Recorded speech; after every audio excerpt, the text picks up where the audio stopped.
Scott Pilgrim. I'm pretty sure you've watched the movie, played the video game, or even read the books. Or maybe you know that it's a guy who fights all his girlfriend's exes, 7 exes or 8, I don't remember. Like it's a Street Fighter Indie edition. Either way, you felt the chaos. It's a series that turned awkward romance, over-the-top battles, and garage band dreams into a full-blown culture explosion. Now Netflix is back with Scott Pilgrim Takes Off, giving us a remix so fresh it's like they leveled up and unlocked the secret ending. Whether you're here for nostalgia, chaos, or just trying to figure out why this guy can't break up with someone without breaking a sweat, stick around. Let's dive into a world where relationships are boss fights, bass guitars double as melee weapons, and logic? What the fuck is that? You ready? Let's go ahead and press start and let's begin.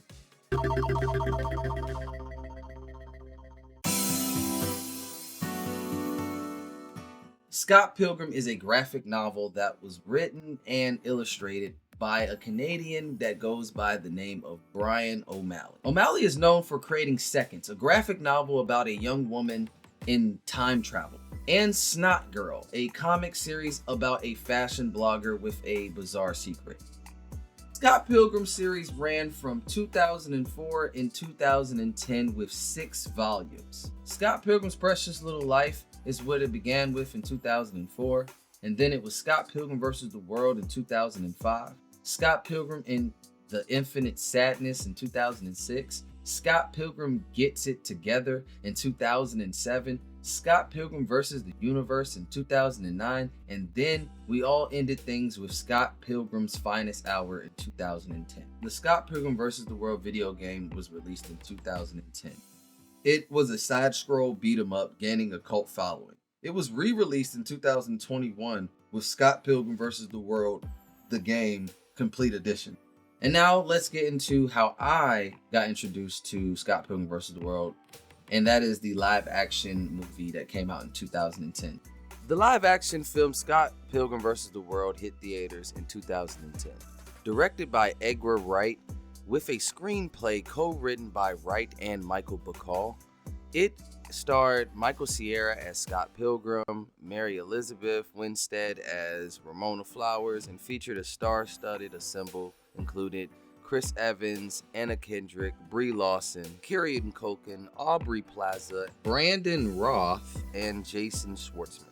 Well, Edgar Wright does have some great things under his belt for his writing credits and director credits, such as things like Shaun of the Dead, Hot Fuzz, Grindhouse, that double feature film that came out 2007 that was with Planet Terror and Death Proof, of course, Baby Driver, Ant-Man, and of course Scott Pilgrim.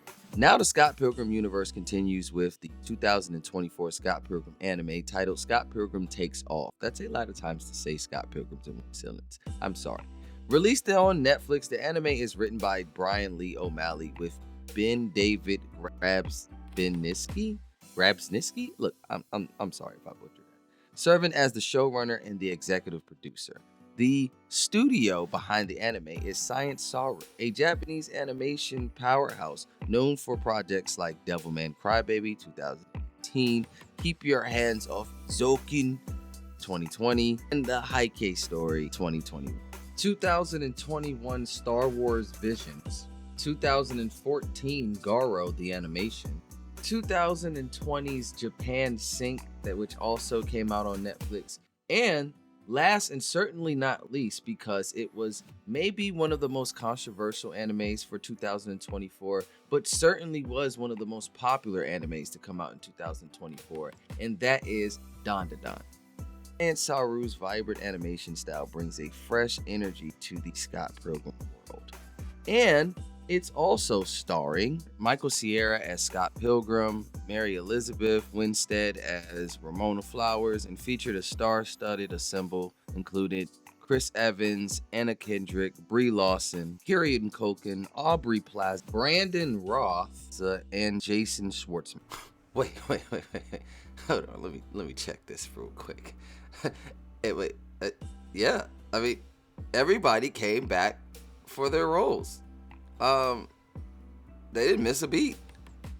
Okay. The one thing that did stand out to me was the person that was cast as the announcer for the anime. His name is Stefan Johnson. The reason why he stands out to me is because I knew about Stefan Johnson before actually running into his work. I knew that he was a voice actor and that he did some voice acting because of his great voice. I mean, the guy's voice is like Isaac Hayes had a baby with Barry White, and that's the best way I can describe it. His voice is angelic. You know, he has the voice that every man thinks that they have. Every voice that every father thinks that they're speaking to their child in when they talk with a little bit of, have that discipline in their voice. Well, you know what I'm talking about, okay? He has that voice, okay? That's just his regular voice. He does great food reviews on TikTok. I wouldn't call him a TikToker because he's bigger than that. The reason why I'm yapping on and basically glazing this guy is because I had the honor of meeting him at WrestleMania 40. It was a very fun time. It was one of the highlights of the night. I was skipping a match. Actually, I was skipping the tag team match that they were having. But I mean, I'm glad I kind of skipped it. I was mad I kind of skipped it, but I'm glad I did because I got to meet him and stuff like that. He's a little shorter than I thought. Okay, I didn't really even need to say that. But if you're watching, Stefan, hi, and thank you for your great work. Okay, I'm going to stop this segment.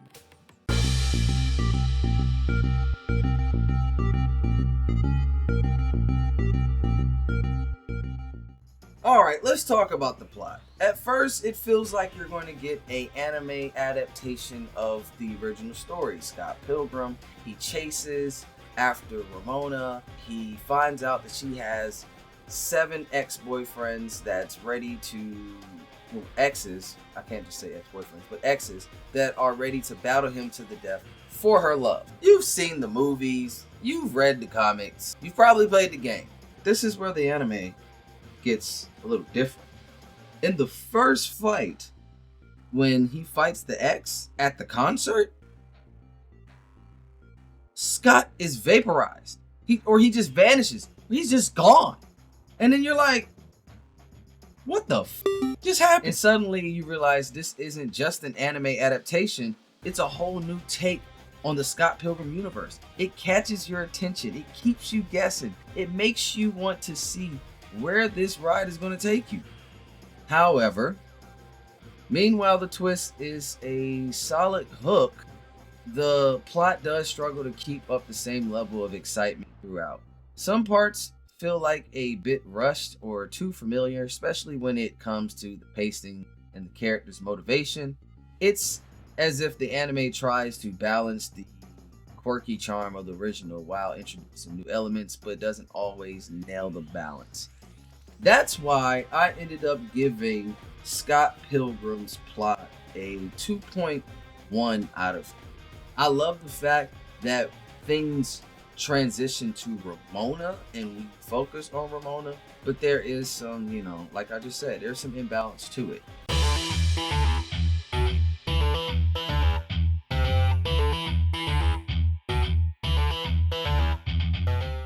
When it comes to Scott Pilgrim, it's set in Canada, and the world building has always felt hit or miss, depending on which version of the story you experience. If you've only watched the movie, the world can feel pretty condensed. Now that I've read the books up to Scott Pilgrim and the Infinity of Sadness, I'm not finished, but I can even see how fleshed out it is because it's the original story, of course.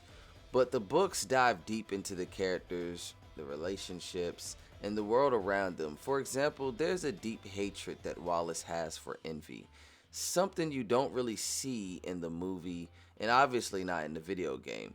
That tension makes Wallace's manipulation of Todd in the anime makes so much sense, and their eventual clash with each other also makes so much sense and very understandable and somewhat also very satisfying. The anime, in a way, feels like a love letter to the fans of the books. If you've read the comics, The payoff is incredible because it expands it on details and dynamics that were hinted but never fully explored in any other adaptations. However, for those who've only watched the movie or just played the game, which let's face it, it's probably most of the world because most people don't read, the anime might feel less immersive. And hey, I'm not gonna lie, I can't even judge because when I first started this video, I never read the books. But me working and editing and stuff on the video, it made me start the books and actually enjoy the world of Scott Pilgrim more. But at least I put some type of reading on me, you know? But I'm just keeping it real. With all of that said, the anime still doesn't fully flesh out the Scott Pilgrim world on its own. It relies on you experiencing other media to really appreciate what it's doing. So I'm sticking with a 1.6 out of 3 for world building. It's good, but it doesn't stand alone. It's for the die-hard fans who know the story inside out.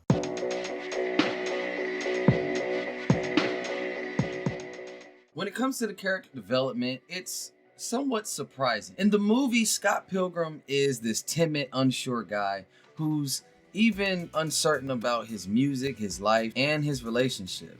Though, honestly, you should have been done that.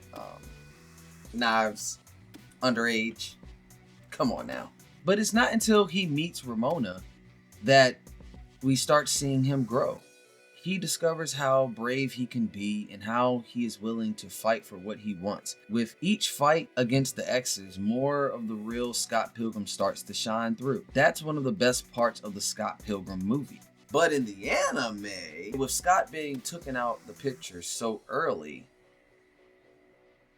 we don't get that.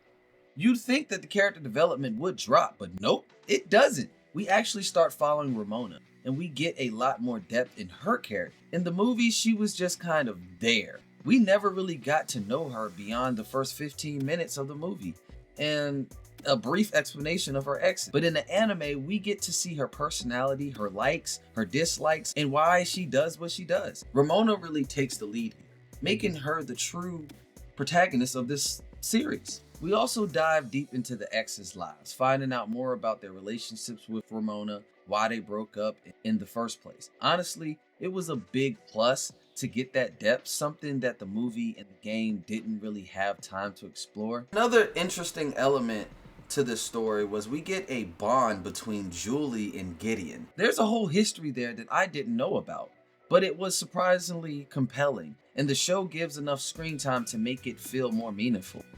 And you also have Knives, someone who in the other medias are portrayed as a person whose personality is based on them being a stalker of Scott Pilgrim.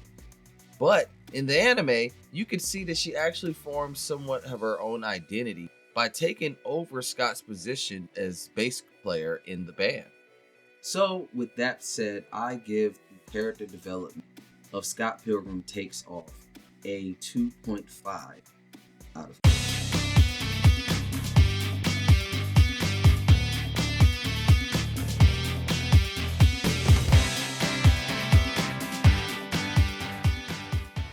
The animation style is vibrant and highly stylized, and it stays very true to the comics aesthetic. It feels like a modern evolution of the original art, with its sharp lines, exaggerated expressions, and artful action sequence that really stand out. The fight scenes are dynamic and packed with energy, fitting the fast-paced and over-the-top tone of the series. However, some might find the animation a bit too frenetic at times, especially during the action scenes where the rapid movements can become overwhelming and hard to follow. It's very bold, almost chaotic style that may not resonate with everyone. Overall, I rate the animation a 2.2 out of 3. It's visually striking, and it does fit Scott Pilgrim tone very well, but it can seem a little excessive and disorienting. But it does seem to bring the spirit in this animation from Scott Pilgrim to a whole nother layer. Time for that bonus round. It's not going to be too long of a segment here. I would give Scott Pilgrim a bonus 0.2 points because of the plot twist itself. The way that it was advertised when it was first coming out, it was as if we were going to get a shot for shot of the graphic novel, or I would say the graphic novel, because it's going to go, I would say, get more in depth than the actual movie, but with the original plot. And the fact that we are thrown a monkey wrench in that plan in the beginning, in the first episode, really surprises you. And not only surprises you, but it's very engaging to the point that you decides to stick with the show and see how this twist is going to play out. So yes, I give it a bonus point 2. So that's my take on Scott Pilgrim Takes Off. A solid anime, but not without its flaws. It's definitely worth checking out if you're into the Scott Pilgrim universe, but if you're looking for the perfect world building, maybe keep your expectations a bit grounded. With the total score that we have together, this will equal out to 8.6, which makes Scott Pilgrim a good anime. It's one of those good ones that you can put on, especially if you are a Scott Pilgrim fan. I'm pretty sure you'll enjoy it or bring some enjoyment to it, and especially the fact that it has a fresh new take on the Scott Pilgrim universe. So make sure you guys like this video. It really helps the algorithm push my videos up. Subscribe if you're not subscribed by now. Make sure you hit that bell so you can know when I post videos. And especially if you want to have a little more dark and twisted review, then you should check out my review on Dororo. It's like, what if Pinocchio went off the rails? It's not your typical fairy tale. It's something you wouldn't want to miss, to be honest. But this is when Pinocchio decides that instead of lying to get for his nose to grow, or trying to become a real boy through magic and stuff, he decides to slay demons he's catching bodies to earn back his body. Make sure you click this video to check it out. Like now, I don't know if it's right here or here, but you're gonna see it. Click it. What are you waiting for?